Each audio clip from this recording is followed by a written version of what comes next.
Mes amis, lorsque je lis les messages de nos amis sélévacantistes, car je les lis, moi, je ne me contente pas simplement de cliquer dessus comme si je les avais lus et de ne pas les lire. Bien sûr que je les lis.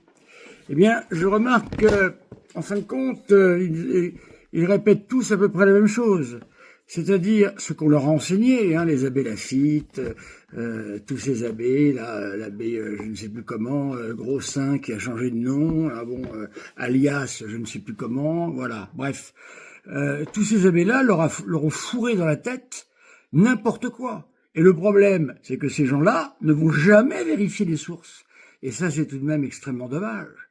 Alors, il ressort toujours un nom, Dombot.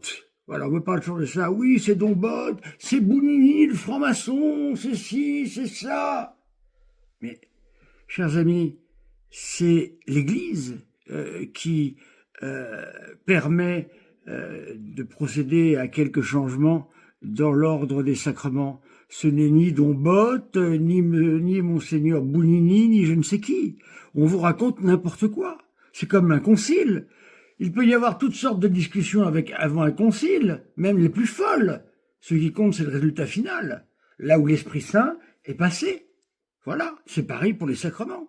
Alors, vous avancez très souvent que, en fait, les francs-maçons ont donc infiltré l'Église avec Bounini et Dombot, si je comprends bien je ne sais pas d'où sort tout ça. Faudrait vraiment vérifier vos sources, mes amis. Voilà.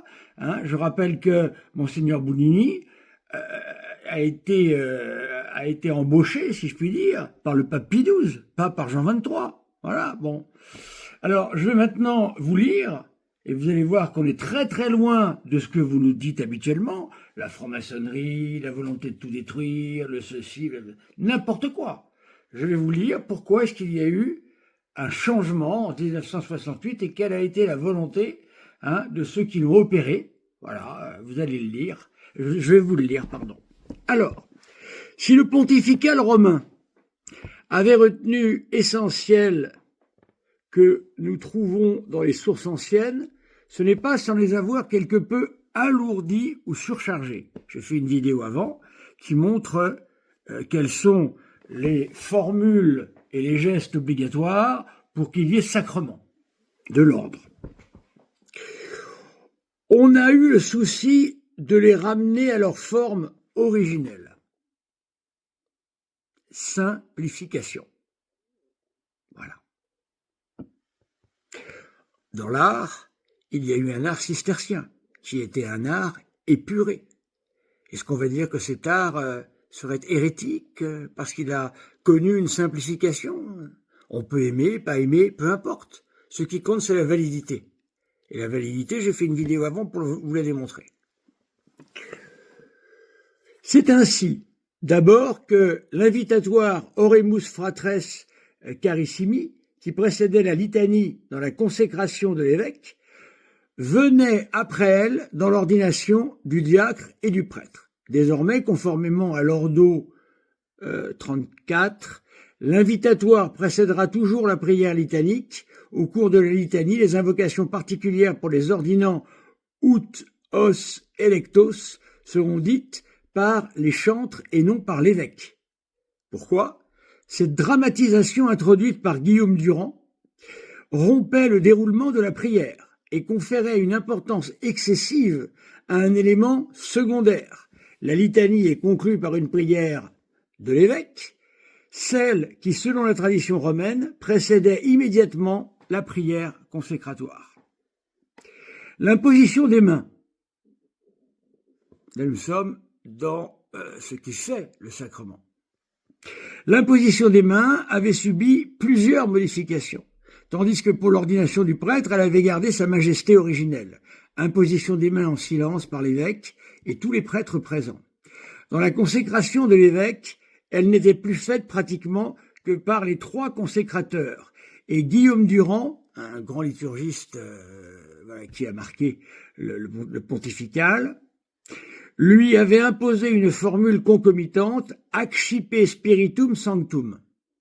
Dans l'ordination du diacre, l'imposition de la main de l'évêque avait été transférée au milieu de la prière consécratoire par le pontifical de la Curie du XIIIe siècle.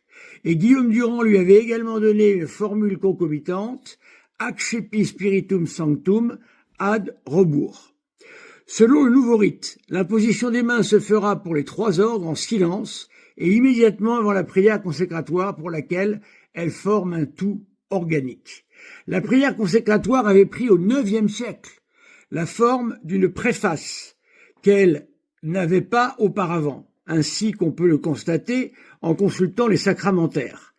Le plus ancien témoin de cette innovation est Hilmar de Reims, décrivant sa propre consécration épiscopale qui avait eu lieu pardonnez-moi du peu, en 845. Si ça c'est pas de la tradition, faut qu'on m'explique.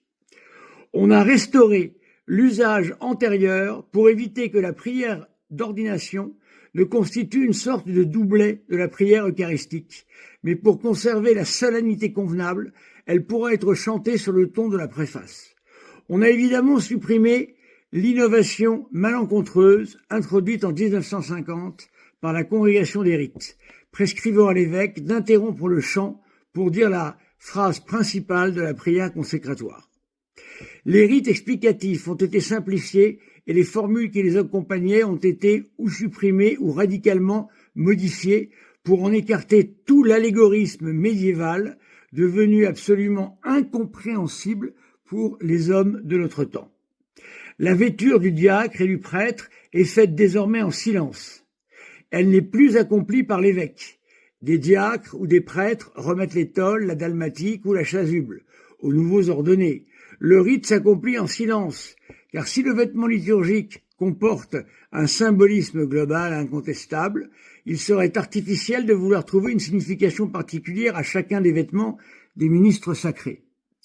L'onction des mains du prêtre fait désormais avec le Saint-Crème et celle de la tête de l'évêque, qui interrompait jusqu'ici la prière consécratoire, ne sont plus le grand moment que voulait souligner le chant préalable du Veni Creator de l'évêque et du prêtre par rapport à l'unique consacré, le grand prêtre Jésus-Christ. Deus qui summi Christi sacerdoti participem de effecti, est-il dit à l'évêque. Quant au prêtre, s'entend dire Dominus Jesus Christus quam pater unixit spiritus sancto et virtute te custodiat. Le diacre et l'évêque reçoivent comme par le passé le livre des évangiles et le prêtre le pain et le vin. Mais à ce dernier, l'évêque ne dit plus accipe potestatem offere sacrificium deo misasque celebrate, car ce pouvoir lui a été conféré dans la prière consécratoire. Ce serait un doublet, comme vous l'avez compris. L'évêque lui dit seulement accipi oblationem plebis sancine deo offensindam.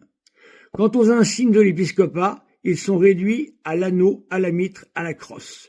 On peut regretter que l'imposition de la mitre ait été introduite entre la remise de l'anneau et celle de la crosse. Car si ces deux objets ont une signification précise, accipe annulum fidei significatum, accipe baculum pastoralis numeris signum, la mitre n'est qu'un couvre-chef. Il était préférable de se contenter d'en coiffer le nouvel évêque à la fin de la messe, au moment de la sortie. C'est évidemment dans la concélébration eucharistique que culmine l'ordination du prêtre et de l'évêque. C'est là aussi que le ministère diaconal atteint son sommet dans le service de l'autel et la distribution du sang du Christ. Tel se présente dans sa ligne générale le nouveau rite des ordinations, qui constitue le premier chapitre du Pontifical Romanum ex decreto sacrosancti ecumenico concili Vaticani II, institutione auctorité pape Paul VI, etc. Comme on le lit à la première page de l'édition typique, c'est dire que dans la pensée du pape, le stade expérimental est largement dépassé. Il n'en reste pas moins que l'Église, dans les domaines qui ne touchent pas la foi ou le bien de toute la communauté, ne désire pas même, dans la liturgie, imposer la forme rigide d'un libellé unique. Aussi, après avoir apprécié toutes les virtualités offertes par le nouvel ordo, les conférences épiscopales pourront réfléchir aux modalités d'insertion plus profondes de certains rites secondaires dans les mœurs de leurs pays respectifs. Voilà. Il n'y a aucun changement important. Il n'y a qu'un travail fait par des professionnels de très haut vol. Car je peux vous dire que, là c'est Pierre Jounel qui signe, j'ai eu quelques cours avec Pierre Jounel. Ils ont une connaissance de la liturgie que aucun de nous n'a. Je parle de prêtres là. Ils connaissent de fond en comble l'histoire de la liturgie. Ce sont donc eux qui ont été les experts dans ce domaine. Voilà. Ils ont voulu revenir à une plus grande simplicité. D'ailleurs, Monseigneur Lefebvre était tout à fait favorable à ça, supprimant ou simplifiant une grande partie des habits du prêtre. Voilà. Monseigneur Lefebvre y a participé très largement. D'ailleurs, il a fait partie de la commission qui a permis aux prêtres de porter le clergyman dans certaines circonstances, en Afrique et autres. Moi, j'avoue que personnellement, j'ai eu un ministère dans le sud de la France. Vous le savez tous, j'ai été curé du Pradet. J'ai porté la soutane un certain temps l'été, mais après, je ne pouvais plus la porter. Je mourrais de chaud, c'est plus possible. Alors, quelle est la priorité? Être en soutane, voilà, pour je ne sais quelle gloriole, ou bien se mettre en clergyman pour pouvoir, comme c'était mon ministère, courir dans des jeux avec les enfants, être présent à tout moment auprès des animateurs et auprès d'eux dans des conditions où la température dépassait parfois les 45-50 degrés. Vous voyez? Alors il faut aussi voir un peu ce qu'on fait et pourquoi on le fait. Moi, je ne suis pas capable d'être en soutane l'été, je n'y arrive plus. J'ai trop chaud. Voilà, je ne supporte pas. Vous voyez? Donc c'est pour ça que Monseigneur Lefebvre a bien fait dans cette commission. Je ne sais pas s'il l'a présidée, je crois que oui, il l'a présidée. Il faudrait voir et demander. Il a bien fait, et c'est un signe de grande intelligence que de permettre le port du clergyman dans des situations où cela est nécessaire. Rien que le col fermé, quand il fait au-delà de 35 degrés ou 30 degrés, je ne peux plus supporter, j'étouffe. Qu'est-ce qu'on fait? On reste à l'ombre et on fait rien pour garder la soutane, ou bien on se met en clergyman et on peut ainsi faire notre apostolat. Voyez-vous? Voilà, il y a des questions comme ça aussi qui se posent. Donc là, il y a eu une nécessité de simplification. On a voulu mettre plus en avant les signes essentiels. Et on a voulu faire, à tort ou à raison, encore une fois, un rabotage de certaines choses qui n'auraient peut-être pas fallu raboter. Mais qui suis-je pour dire ça? Je n'en sais rien, moi. Ce que je sais, c'est que tout ce qui fait l'essence du sacrement, matière, forme, sont restés bien présents sans aucune difficulté. Et on peut le justifier. Voilà, c'est tout ce qui nous intéresse. Le sacrement agit ex opere operato. Est-il un peu moins beau? Est-il plus beau? Chacun y ira de son avis. Si vous voulez voir aujourd'hui de véritables sacrements présentés comme le Concile l'a voulu et comme Paul VI l'a voulu, je vous conseille d'aller voir dans des monastères comme Solesmes. Voilà, allez voir ça.